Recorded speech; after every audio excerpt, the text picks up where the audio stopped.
Law 17 keep others in suspended terror cultivate an air of unpredictability. दूसरों को हमेशा असमंजस में रखो, एक ऐसी अनिश्चितता की हवा बनाए रखो जो कोई भांप ना पाए। इंसान आदतों का गुलाम है, उसे हर पल हर इंसान की हरकतों में एक जानी पहचानी लय ढूंढनी होती है। और जब आप प्रिडिक्टेबल हो जाते हो, जब आपकी हर चाल पहले से मालूम हो जाती है, तो आप उन्हें एक ताकत दे देते हो, कंट्रोल की ताकत। लेकिन अगर आप बाजी पलट दें, जानबूझकर अप्रत्याशित बन जाएं, ऐसा व्यवहार जिसमें कोई तारतम्य ना हो, कोई मकसद नजर ना आए, सामने वाला डगमगा जाएगा, वो अपनी पूरी ताकत लगा देगा आपकी चाल को समझने में और थक कर बैठ जाएगा। और अगर इसे हद से आगे ले जाया जाए, अब कोई तारतम्य ना हो, तो यही अनिश्चितता किसी को डरा भी सकती है, आतंकित भी कर सकती है। अब चलते हैं इतिहास के एक पन्ने की तरफ।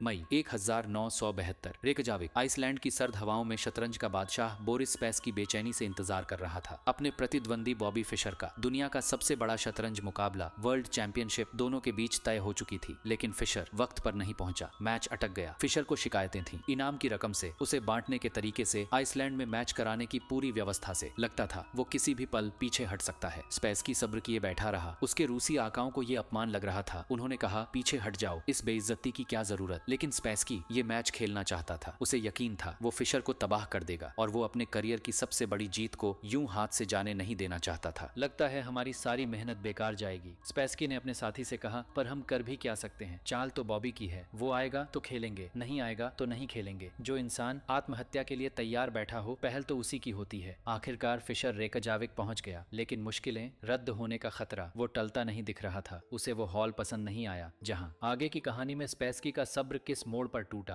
और फिशर की ये अनिश्चितता आखिर उसे जीत तक कैसे ले गई। ये आप ही बताइए कमेंट में कि आपको क्या लगता है आगे क्या हुआ होगा। क्या आप कभी किसी ऐसे इंसान से टकराए हैं जिसकी अनिश्चितता ने आपको भी बेचैन कर दिया हो। उस हॉल की हर चीज पर फिशर को ऐतराज था। रोशनी बुरी लगी, कैमरों की आवाज से खींच उठा, यहाँ तक कि वो कुर्सियां भी नामंजूर कर दी जिन पर उसे और स्पैसकी को बैठना था। अब सोवियत यूनियन ने पहल की, धमकी दी मैच से हट जाएंगे, और ये दांव काम कर गया। हफ्तों के इंतजार के बाद, उन बेइंतहा और दिमाग खराब कर देने वाली बातचीत के बाद, फिशर आखिरकार खेलने को राजी हुआ। हर कोई सुकून में था, स्पैसकी से ज्यादा किसी को नहीं। लेकिन जिस दिन औपचारिक परिचय होना था, फिशर बहुत देर से पहुंचा, और जिस दिन सदी का सबसे बड़ा मुकाबला शुरू होना था, वो फिर देर से आया। इस बार नतीजा भयानक हो सकता था। अगर वो और देर करता तो पहला गेम हारे बिना ही गंवा देता। आखिर हो क्या रहा था? क्या ये कोई माइंड गेम था, या बॉबी फिशर बोरिस स्पैसकी से डर गया था? वहां मौजूद हर ग्रैंड मास्टर को, खुद स्पैसकी को भी यही लगा, ब्रुकलिन का ये नौजवान लड़का बुरी तरह घबराया हुआ है। ठीक 5:09 पर मैच रद्द होने से महज 1 मिनट पहले फिशर आ पहुंचा। शतरंज के किसी भी टूर्नामेंट का पहला गेम बेहद अहम होता है, क्योंकि आने वाले महीनों का रुख वही तय करता है। आमतौर पर ये एक धीमी, खामोश जंग होती है। दोनों खिलाड़ी एक दूसरे की रणनीति भांपने की कोशिश करते हैं, अपनी तैयारी पर रखते हैं। लेकिन ये गेम अलग था। फिशर ने शुरुआत में ही एक भयानक चाल चली, शायद उसके पूरे करियर की सबसे खराब चाल, और जब स्पैसकी ने उसे कोने में धकेल दिया तो फिशर हार मानता हुआ नजर आया। पर स्पैसकी जानता था फिशर कभी हार नहीं मानता। चेकमेट सामने दिखने पर भी वो आखिरी सांस तक लड़ता, सामने वाले को तोड़ देता। इस बार मगर वो थका हारा, समर्पण करता सा दिख रहा था। और फिर अचानक उसने एक ऐसी दिलेर चाल चली कि पूरा कमरा सन्न रह गया। स्पैसकी भी उस चाल से हिल गया, लेकिन संभल गया, और आखिरकार वो गेम जीत लिया। मगर कोई ये समझ नहीं पाया फिशर आखिर कर क्या रहा था। क्या उसने जानबूझकर हारा था? क्या वो सच में घबराया हुआ था, बेचैन था, या जैसा कुछ लोगों को लगा, पागलपन की हद तक अस्थिर हो चुका था? पहले गेम की हार के बाद फिशर उस कमरे को लेकर, कैमरों को लेकर, हर चीज को लेकर और भी जोर से शिकायतें करने लगा। दूसरे गेम में भी फिशर वक्त पर नहीं पहुंचा। इस बार आयोजकों का सब्र जवाब दे गया, उसे फॉरफीट दे दिया गया।